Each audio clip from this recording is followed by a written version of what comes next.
Hey guys, Esther here. Hello, this is Tom. So today on Recognize and Manage Your Level of Crazy with EQ, we're going to be talking about FOMO, fear of missing out.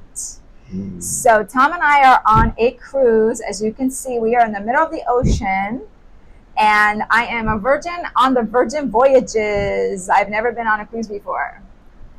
And so Tom's going to share something with you that is an amazing EQ tool when experiencing FOMO.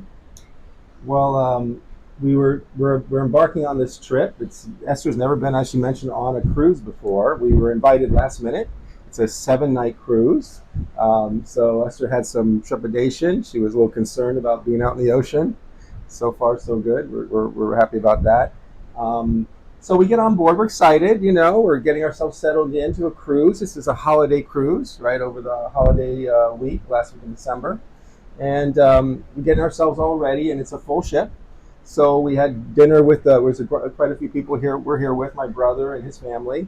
So we're wandering around, and there's a lot of activities, a lot to do. There's so much to see. There's so much to set up, excursions, things that are happening.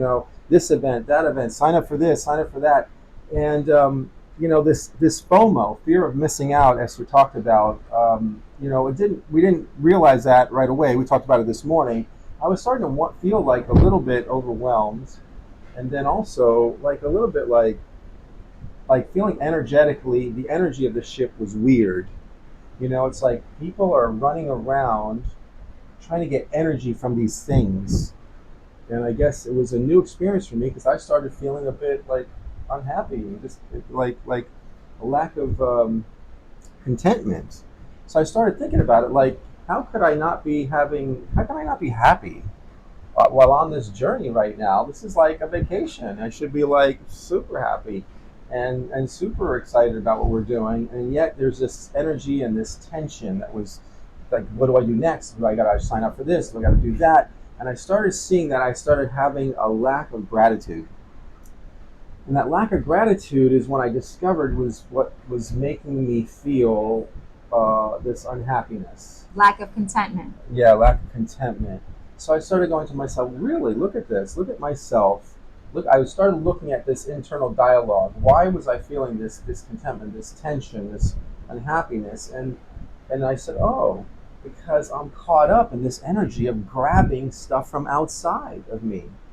And there's so much to be thankful for. There's so much little things around the ship that you could just sit in one room, or be out on the deck, or up to a bar, or get any kind of food you want. I mean, how could you not be grateful for those things? So I had to shift my thoughts today and not be all in the rush. I don't care if I miss something, or if I don't see something, or if I don't get to something.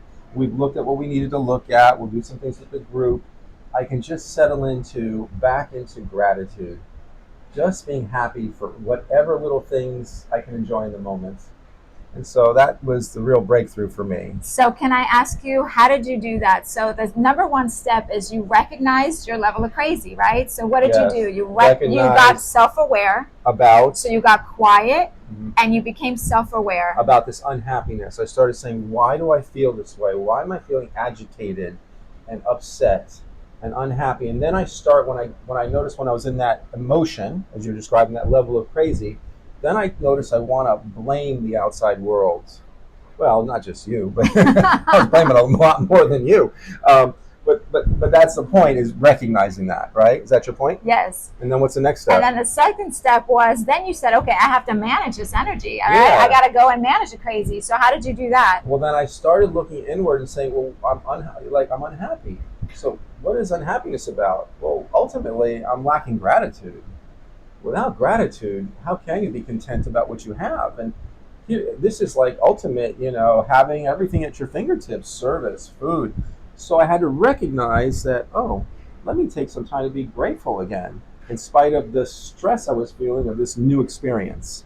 Awesome. And then And number three, you you basically just became content. yes, The result, because what happens is you went into gratitude, and the result of your gratitude turns into contentment. yes.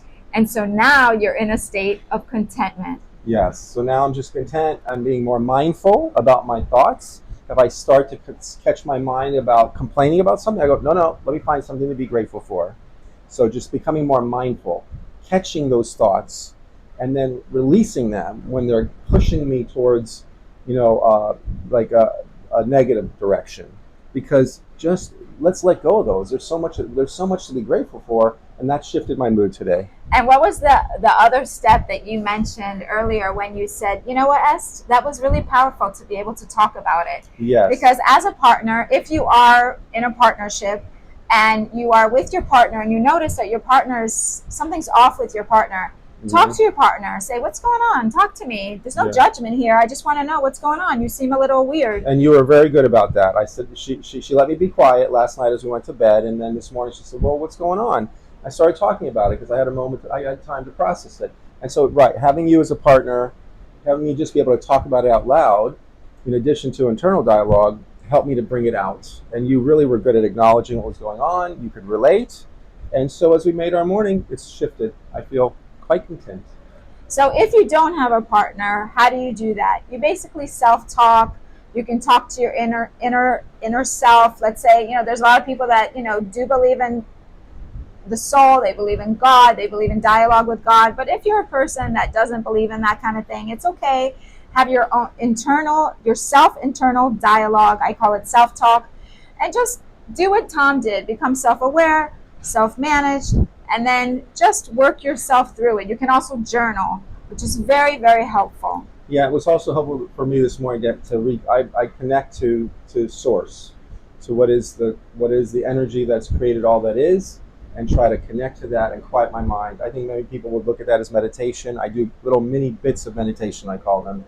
Whether I do it for 15 seconds, 10 seconds, even for a minute, whatever time I take just to quiet my mind and connect to what is the energy that's created everything, and try to quiet these thoughts, I can get more clarity about how to think about things. Yeah, and I'll include my video on meditation below, which is a really great meditation for the crazy monkey mind, as we call it, right? Yes. So anyway, thanks guys for watching, and we're going to continue on with our contentment of this beautiful experience. Yeah, so don't let FOMO get to you. Or mofo. Or mofo, as Esther initially called it.